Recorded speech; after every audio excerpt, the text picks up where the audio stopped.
Es increíble pensar cómo en algunas ocasiones vemos a las víctimas de la violencia como algo tan lejano estando tan cerca. Un ejemplo es Mile Chacón, un compañero el cual estuvo sentado en las mismas sillas que estamos sentados, también estudiando Derecho en la Universidad Libre. La diferencia fue asesinado por militar en la JUCO, la Juventud Comunista Colombiana, y la UP, la Unión Patriótica. Trabaja junto a sus compañeros, también militantes Jaime Batamán Cayón, Hernando González Acosta, Jaime Pardo Leal y el protagonista de este video, Manuel Cepeda. Cepeda estudió Derecho en la Universidad del Cauca y se enamoró de una joven 10 años menor que él, Gira Castro, una militante de la UP y periodista que en sus reportajes denunciaba la brutalidad policial, motivo por el cual lamentablemente fue perseguida durante el Estatuto de Seguridad de Turbay. En el año 1962, teniendo en cuenta la Segunda Declaración de La Habana, denunció que la política intervencionista de la Alianza para el Progreso ponía en peligro la soberanía de los países latinoamericanos. En 1964 fue encarcelado en la cárcel a Modelo porque denunció con energía la agresión a la resistencia campesina de Marquetalia. En los años 80, Manuel Cepeda apoyó los diálogos de paz con la guerrilla de las Fuerzas Armadas Revolucionarias de Colombia, Ejército del Pueblo, en el gobierno de Belisario Betancourt, donde se abrió la posibilidad, gracias al acuerdo de la Uribe, de crear un movimiento político que permitiera a la insurgencia acudir a las urnas y acceder a cargos de elección popular como escenarios para impulsar las transformaciones sociales, económicas y políticas necesarias para una construcción de paz con justicia social. En este proceso se creó la Unión Patriótica, en la cual personas históricas como Cepeda, Bernardo Jaramillo, Miller Chacón, Jaime Pardo Leal, Aida Bella, Gira Castro militaban activamente en este partido, siguiendo con la idea de salir del conflicto armado y la esperanza de construir una sociedad más justa y democrática. En tan solo 4 meses de campaña logró una gran participación y apoyo de tal manera que el 9 de marzo de 1986 posicionó 15 congresistas a Senado y Cámara, 18 diputados, 335 concejales y el nombramiento de 23 alcaldes municipales. Manuel Cepeda, en su periodo como congresista en representación del Partido de la Unión Patriótica, presentó proyectos de ley sobre el Ministerio de la Cultura, el artista, la televisión alternativa, el estatuto de la oposición y la rebaja de penas a presos políticos. En las elecciones presidenciales del 25 de mayo de ese mismo año, el candidato Jaime Pardo Leal alcanzó 328.752 votos, consolidándose como la tercera fuerza política del país.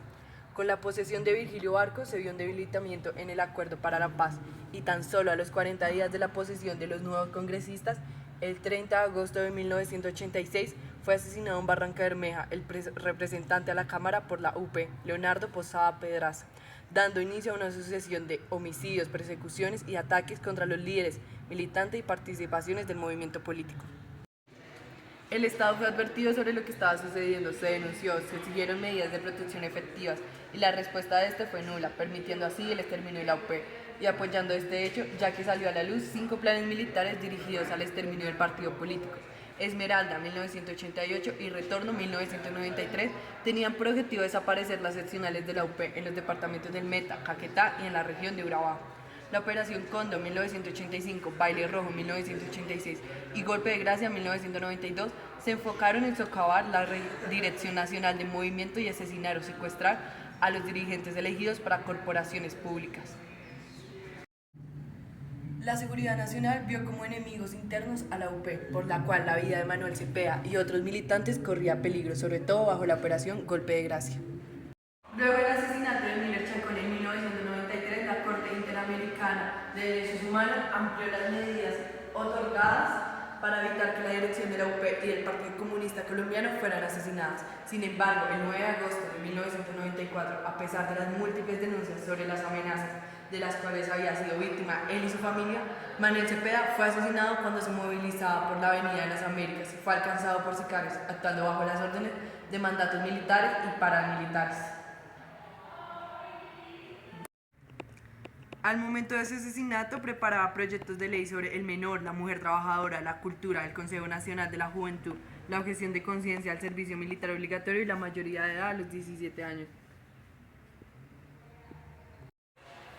En este contexto se identificó luego de las distintas investigaciones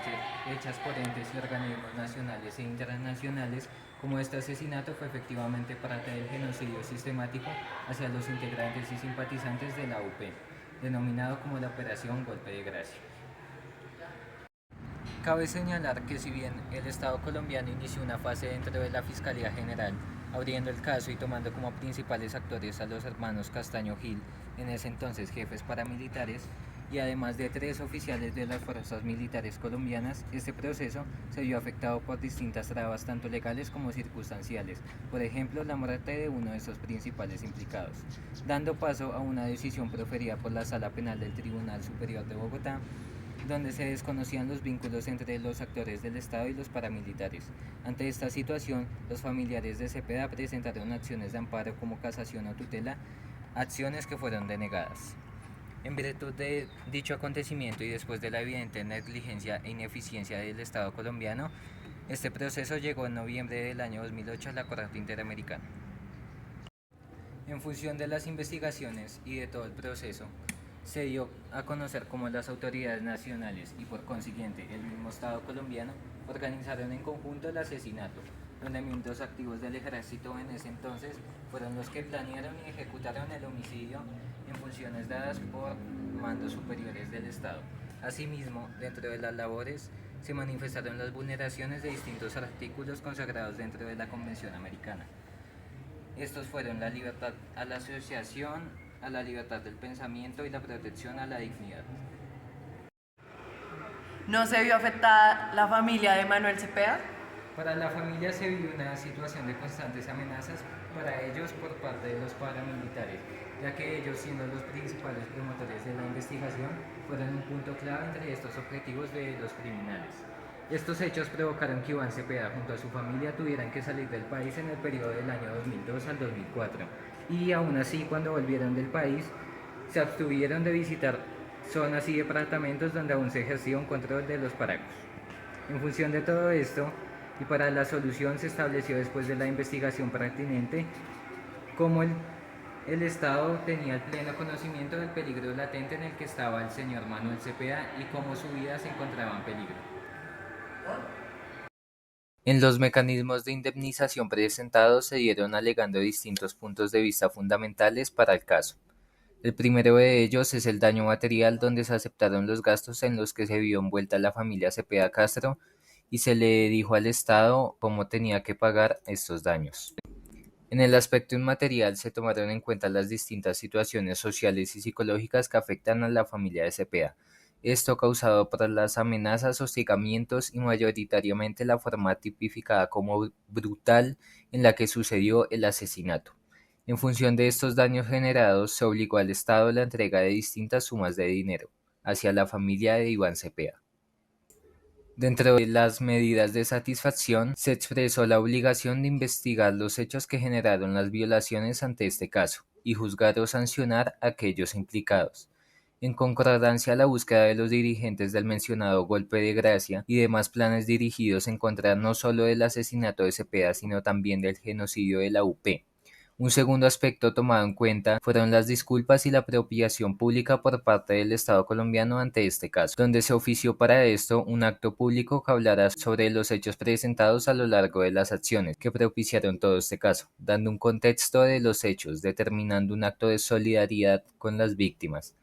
Y dicho sea de paso, también se propició un acto a modo de ceremonia conmemorativa que contó con la participación de los familiares y demás afectados. Directamente a la memoria de Cepeda se organizó una publicación de un documental audiovisual que contará la vida política y periodística de Cepeda. Esta publicación se debió proyectar en canales institucionales de difusión nacional, abonado a una beca que lleva su nombre, la cual es manejada por la misma Fundación Manuel Cepeda Vargas.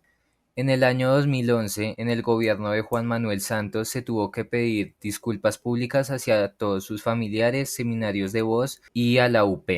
en un acto que se hizo en el Congreso con la intervención de Germán Vargas Lleras. Y por último, se hizo una publicación de esta sentencia en un diario oficial de circulación nacional. ¿Cómo se enteró usted de No, es que me acabo de bajar del ejecutivo, yo iba para la Universidad Javeriana y acabo de ver el carro, yo pensé que era un accidente automovilístico y entonces acabo de ver esta cosa tan terrible. Así que yo le pido al país, le pido al presidente Samper, a quienes tienen que ver con la justicia en Colombia, que hagan algo en contra de esta ofensiva contra los dirigentes de izquierda y que no quede este crimen impune, como el de tantos hombres justos y valientes que han peleado en este país. En estos días su papá había recibido alguna amenaza, Mi alguna papá llamada, ¿usted sabe? vivía recibiendo constantemente amenazas, ¿no? Eso era el pan de cada día, tanto en su oficina, en el Senado, como en la oficina del Partido Comunista. Era un hombre que nunca temió decir lo que pensaba y yo creo que por sus denuncias fue que le han hecho este atentado. Y la sentencia proferida contra el Estado colombiano por parte de la Corte Interamericana de Derechos Humanos por los hechos de este caso constataron que el homicidio contra el senador Cepeda Vargas fue cometido por agentes estatales, es decir, desde el Estado mismo y en conjunto con miembros de grupos paramilitares. En nombre del Estado de Colombia, en representación del Gobierno Nacional y en mi condición de Ministro del Interior y de Justicia, pido un perdón público por el crimen cometido contra el senador Manuel Cepeda Vargas.